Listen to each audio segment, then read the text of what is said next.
Hello there and welcome to Unqualified Opinions. I'm Marko and today I'm joined by Will Byerman, and we're doing our NBA Finals preview. Of course, as you know by now, it's the Miami Heat representing the Eastern Conference against the Los Angeles Lakers representing the Western Conference. Obviously, there's some historic backstory to this one, Will. LeBron playing for the Heat for 4 years, going to 4 finals and winning 2 championships and 2 finals MVPs. Pat Riley used to coach the Lakers in the 1980s. I believe he won 4 titles as the head coach there. And that's just the beginning of the history between these two teams. So just some thoughts on the backstory of this and maybe your thoughts on the series as a whole. Well, I really think very few people could have seen this one coming. The Lakers are obviously one of the favorites for the West, and there was a little bit of noise about the Heat at the start of the season, but not as much. So it's definitely a little bit of a surprise to me to see these two teams in the finals, but I think it's going to be very entertaining. Certainly in the West, the Lakers, maybe just after the Clippers, were a favorite. But just your thoughts on the improbability of the Heat, what their culture has meant to their success, and I guess I'll say it again, the improbability of them making the finals. Well, they were definitely mentioned as a dark horse candidate of sorts. However, at times, but there wasn't a ton of serious momentum, especially going into the season. And this one really does come down to culture. First, you have Jimmy Butler, who was, I guess now we can assume, incorrectly painted as kind of a villain on all these teams. He went to Minnesota. He didn't like the culture there, so he quit on them. He blew up, yelled at a bunch of players. Philadelphia, same thing. And so Jimmy Butler was definitely starting to pick up a pretty bad reputation in some circles around the league, just as kind of being a bit of a bully, bit of a jerk. And then he goes down to Miami with all these rookies and undrafted guys, and the team gels. I mean, it's like Pat Riley. He insists upon perfection on every level of the organization. Quentin Richardson said in an interview when he joined the Heat in 2010, he said he lost like 35 pounds in the first month because they make you run and work out more than any other team will. From the top down, they're just a culture devoted to winning and kind of team unity. Yeah, and I just want to touch on that Jimmy Butler thing for a moment.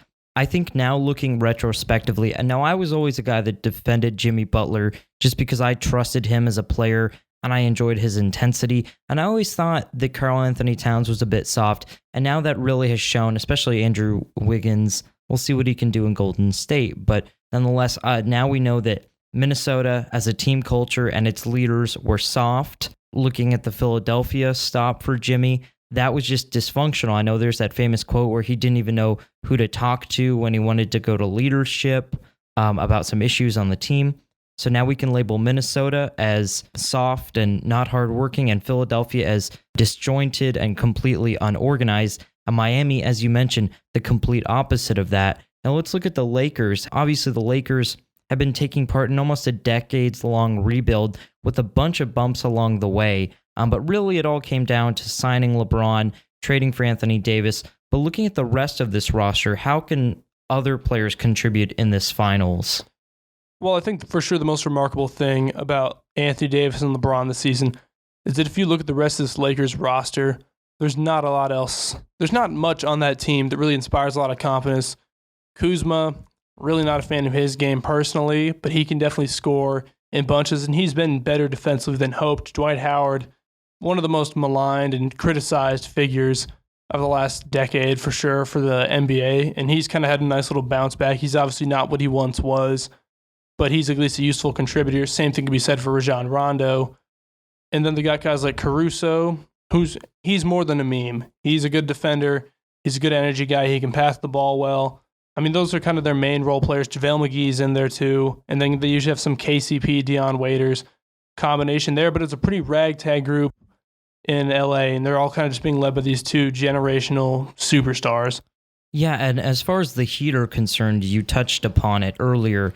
It's kind of Jimmy Butler and a bunch of, like you said, rookies and undrafted players. You also have to add to that, at this point, Andre Iguodala to a lesser degree, and Jay Crowder, who's been an enormous contributor, the veterans coming over in that Memphis trade, which looks very solid at this point. And I think a lot of people thought this trade was for Andre Iguodala, and Jay Crowder was just an afterthought, cap balancer, as you might call him. But Jay Crowder is a very solid player and will play an integral role in deciding the next NBA champion. But of course, Duncan Robinson, a lights-out shooter. I venture to say at this point he's a top 10 shooter in the league. Tyler Hero looks like he has limitless potential, especially after that lights-out Game 5, I believe it was, or Game 4 or 5 against the Celtics in the Eastern Conference Finals. Dragic, Butler, a bunch of really physical ball-handling guards and wing players. The Heat certainly have the potential to upset this team. But looking tactically, how do you think defensively Miami's zone and often, box plus one, all the different and even their highly aggressive man switching defense, how do you think this will impact the Lakers offensively? The biggest question is going to be, can Bam Adebayo, who's been a phenomenal defensive center this year, can he step up and try to be able to handle Anthony Davis well enough that, it's with LeBron and AD, it's such a two-man wrecking crew. The question is going to be, do they have any guys in their starting 5 unit or whoever's out there on the floor at the time? Do they have a guy who can take on one of those two so that they can maybe double team the other one? Because the Lakers have guys you can leave open at times, but defensively it's going to come down. It's hard to do man against the Lakers because you often do end up needing to double team LeBron and AD. The hope for them is going to be that Jimmy can maybe handle LeBron. You can't. Yeah, you can only contain LeBron. You're not going to take him out of a game. Same thing for AD. You're just going to have to hope that one of your wing defenders can minimize the damage LeBron can do, or that Bam can minimize the damage AD can do. I think the biggest point to make here with the man defense and the switching is that for the most part, Bam Adebayo will be matched up against Anthony Davis. But I think the primary matchup that the Lakers will be looking for is to switch that at some point with a high, ball screen to get LeBron to be guarded by Bam Adebayo. That way he can drive and penetrate. He can post up. And of course, the Heat have a lot of bodies to throw at LeBron. Jay Crowder can defend him. Jimmy Butler can defend him. Andre Iguodala is going to get more minutes than he would. So I think the Heat match up defensively well. On the other hand, the Lakers, I think, might struggle defending all the three-point shooters that the Heat have, especially if at times the Lakers want to go with the two bigs with an Anthony Davis, Dwight Howard, Anthony Davis, JaVale McGee kind of matchup. I'm going to really, really interested to see if we see a little more run from a Myers Leonard or a Kelly Olynyk, just because the Heat generally play small ball with Bam Adebayo as the only big who really plays for most of the games. Like Olynyk and Leonard picked up a bunch of DNPs in the playoff series. I don't know if that's a possibility with Davis also having a Howard or a McGee next to him. The Heat's big issue on defense is going to be that their best scorer is Goran Dragic, and two of their other best scorers are Tyler Hero and Duncan Robinson, who decidedly are pretty limited on the defensive end. Hero's scrappy, but Dragic is old, and Duncan Robinson, a little bit of a turnstile. So there's a lot of moving pieces on the Heat team. They're going to have to figure out how to stack those rotations, try to get guys like Jay Crowder, Iguodala, Jimmy Butler, maybe even a Solomon Hill or Derek Jones. They're going to need to try to work on leveling those rotations out so you don't have as many defensive liability guys out there. But I don't really see any guys on the Lakers aside from LeBron and AD who scare me too much as a defender. Well, I would say that as far as the Heat's defensive rotations, or as far as the big man rotations that you mentioned, I'll start with that. I don't see Myers Leonard playing a single minute in these finals, barring injury of some Heat players. Kelly Olynyk, I see him playing 15 to 20 minutes, maybe just a bit more than he was playing in these Eastern Conference Finals, just because, like you mentioned, he would be a good matchup, especially if the Lakers do go with a two big man lineup at times. I don't necessarily see Duncan Robinson and Tyler Hero being weak points for the defense, because you have to look at the Lakers on the other side. Like you mentioned, the Lakers are a two-man team in many respects. It doesn't take a lot for Tyler Hero to defend Danny Green. Maybe some chasing, but you're sitting in the corner a lot. Danny Green has certainly had some major issues in these playoffs. He has, shooting-wise. And one other thing I want to point out before we get to the shooting of both teams, Rajon Rondo is a different element to this team. I'm not saying Rajon Rondo is even a top 10 player on both of these teams combined, but he certainly brings a different element. Like you said, LeBron and AD play a two-man game with their pick and roll, and honestly, well, it's just a lot of isolation basketball. There's not a lot of there's not a whole lot of basketball philosophy going into the way they play. It's a lot of isolation ball. And if you're the Heat, that's pretty easy to defend. But when you add in Rajon Rondo, that's just an extra wrinkle. LeBron can play off ball. AD can play off ball. And that just adds an extra dimension to the offense. But to your point, I think Miami has to outshoot LA. And I think they have the shooters to do it. And they've been a consistent three-point shooting team in these playoffs, shot quite well from three. Do you think they can outshoot LA? Honestly, most teams in the league from the three-point line can outshoot the Lakers. LeBron has his moments on three, but he's also, I mean, we know what LeBron is. He's one pretty of the best players on average earth, from but three. he's a pretty average 34%, three-point shooter. 35%, pretty average. Anthony Davis is a pretty good three-point shooter, but do you necessarily want him out there all the time? He might not. But if there's a two-man big lineup, that could be something that they go to. Putting AD at the top of the key, having him run some half-court sets. But Dwight can't shoot. JaVale can't shoot. Caruso's a shaky shooter. Rajon Rondo's always been a shaky shooter. Danny Green's suddenly cold. KCP and Deion Waiters are pretty iffy. To go off that, I'm glad you brought that up. How deep do you think LA is going to run their rotation? 7, 8 guys? You know, because especially if you only go with 7 or 8 guys, either Dwight Howard or JaVale McGee misses out. Do we see any of Deion Waiters? What do you think is the rotation? It's really hard for me to guess the Lakers' rotation simply because I can foresee so many of their rotation players having just an abysmal game that requires them to pull someone else off the bench. I mean, if I'm going down the roster, it's gonna be Rondo, LeBron, Danny Green, Anthony Davis, probably Dwight Howard as that fifth starter typically, or Kuzma somewhere in there. So that's 6. Caruso's good again, good defender, good energy off the bench. That's 7. Probably good, and then there's probably some KCP or Deion Waiters, one of those two. So that's about 8. I just don't know if I trust. I probably only trust about 4 or 5 of those. Yeah, and I think both teams are going to keep very tight rotations. It's an interesting point you make. At times, Miami has ventured into a 10-man rotation, sometimes a 9-man rotation, but for the most part have stayed with an 8-man. But it's not even really an 8-man rotation considering Andre Iguodala plays only about 10 minutes a game. So it's more like a 7-man rotation. Like we said, I think Miami needs to outshoot. I really do think they need to outshoot LA. I would venture to say that the team that has the higher three-point shooting percentage, on top of having the most attempts, will probably win these games. I don't really think this series will be won in the paint. I know Anthony Davis and Bam Adebayo are prolific in the mid-range and at the rim with lobs and dunks. But I really think the clashing of styles will be interesting. LeBron, he's going to do drive and kick threes, and this Heat team is tending to move the ball around a lot more to all 5 guys to find the open three-point shooter. But I think this series is won and lost beyond the arc.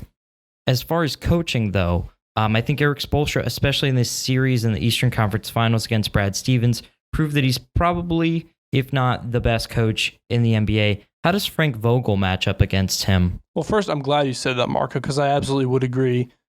And it's pretty remarkable because, it's a pretty well-known fact. Spoelstra was the video coordinator for the Heat when he started out there, and he rose way up to the top. And I would say he's absolutely a top 5 coach. It's interesting with Vogel because he gets credit too, because a lot of people were talking at the start of the season about how he had until LeBron got annoyed with him or until the Lakers had a couple losing games. Right, then Jason Kidd would be the head coach. Yeah, everyone's wanted Jason Kidd to be the head coach or Ty Lue to come in, or no one really seemed to want Frank Vogel there. He's done a good job. I think Miami has a definite coaching edge. Are the games close enough to make that an issue in your mind?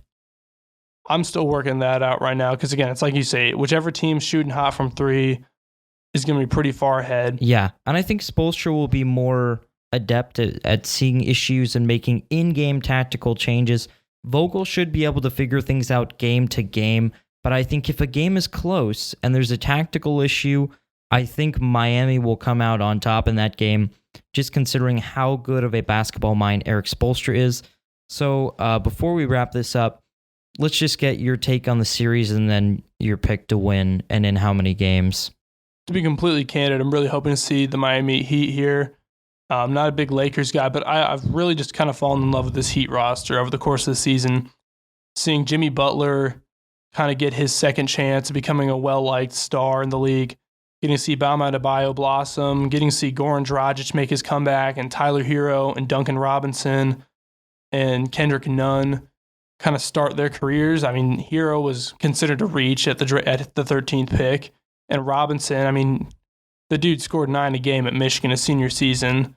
Kendrick Nunn played for Oakland University after getting removed from the Illinois roster. So I don't know. It's a scrappy team. I love the way they work. I love the way they play basketball. They move the ball so well. They shoot super well. They're super entertaining to watch. So I've just really, really kind of loved watching this Heat team so far. That being said, though, I don't know how to exactly say this, but I mean, you do get the feeling based on like a lot of the stuff you're seeing on social media and just the hype around winning this one for Kobe or winning this one because it's like the Lakers' 10th year drought or something. You get the feeling that the narrative that the majority of people want to see is going to be one of a Lakers championship. Heat in 7. I'm going for it, man. And I would tend to agree with you as far as the narrative that both the media and probably the league might be pushing for. I think a lot of the 50-50 calls, and this borders into, an area we don't want to get to conspiracy as analysts, but you'd have to tend to believe it's the 10-year anniversary of Kobe's last title. They're going to win this one for Kobe and all of that. And it would be heartwarming. But I tend to believe that Miami is grit and grind taken to another level. This is the toughest, most intense NBA team we've seen play. I mean, you hear, all the old guys, Charles Barkley, Michael Jordan, Shaq, talk about how the NBA was in their day. Kevin Garnett had a whole thing about that last week. This Miami team could compete in the 80s and the 90s and the 2000s. This is a tough and rough team. If this team could foul you to death, they would. And on top of that, they do have that sprinkle in of those shooters in Tyler Hero and Duncan Robinson. And if Jay Crowder shoots well, he can do it. And Jimmy Butler can go, pseudo Michael Jordan at times. And I just tend to believe this team is tougher and stronger and has a better will to win than LA. So I'll pick Miami in 7 as well. Yeah, I mean, the one other thing motivation-wise you can say here is if you look at the Lakers, they're the golden boys. They're going to get the free agents. They're going to attract all this attention, and it's LeBron and AD. You have to feel like they have a good amount of time to win a championship.